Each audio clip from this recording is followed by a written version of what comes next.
So like the super global of cookie and session, we do have one more super global that is called server, and it's very helpful while you have to see the user track and the information that the user is doing on your site. You can find out the user IP, you can find out your server details like your server address, your server name, your server port, etc, etc. It's not for the end user, it's for the developer, for you guys. So I'm gonna save this simple.php file as server info.php. Now let's change its title as well.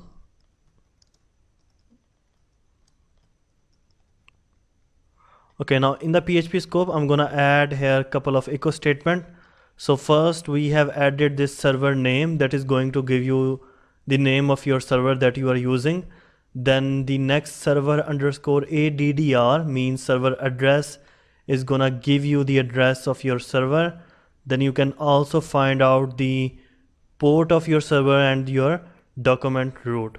So I'm gonna save this file as serverinfo.php. Now let's open this file. So in the folder of cookie, let's refresh it. We got serverinfo.php right here. Now you can see we got server name. We are using localhost, so it's localhost right here, and the address of our localhost is 1. We got the port and the document root is in czamp htdocs. That is by default root of our XAMPP server. Now also this server variable is very helpful if you want to see the information about this page of serverinfo.php, where this page located, etc, etc.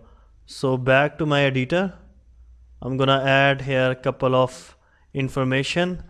So this information is going to give us page details. So now let's save this file and refresh our page again. Now you can see we got the PHP self that is telling us inside our document root we got this directory of PHP course, we got this cookie folder, then we got this file.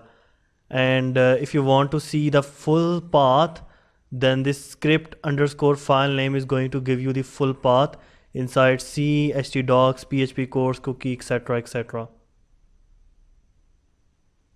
Now by using this server super global, you can also see the information who is sending you on this page, etc, etc. So let's add some couple of more echo statement right here. So you can know the request details. You will find out the remote address of the person who is accessing your site by using this remote underscore address variable. You can also find out the remote port of that person. You can find out the query string as well. So now let's save this one and refresh our page again. Now first of all, we are using the same IP to access this page as we are running it on our local machine. So this remote address is giving us the address of our server address of localhost. So in case if you run it on some web server online, then you will see the address of the person who is accessing your website, and the remote port is 56911. You can also find out inside your root document by using this request URI where this file is located. You can also find out the query string, although we don't have any query string. So if I add some query string here like home, enter, now you can see the query string of home right here. So you can also change this query string to be home 45. It's changed into home 45. On the next line, you can also see the get method and the request time in the second when the user entered your web page. And on the next line, you can see we got this notice HTTP refer, and this one is happening because sometimes the other websites or the other links send people to our website or web page. So if the facebook.com is sending someone to our website, then in the HTTP refer we will have the facebook.com and their link.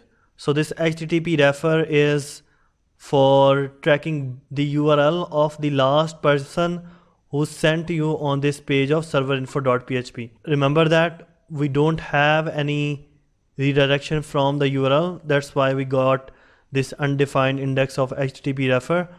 And you can also see the information of your user browser, on which browser the user is accessing your site by using this http_user_agent.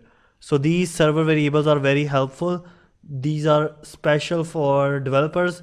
If you want to see the information about your server and also you want to track down the IP address of the person who is accessing your site, and if you want to see the query string, or if you want to see the person or the website who is sending someone to your website, and also the browser as well. And I think that sometimes you notice that while surfing around on the website, some website show us our IP and ask us to buy some VPN. They only access our IP by using this server superglobal, by using the remote address superglobal. This is how the server variable use in our daily life.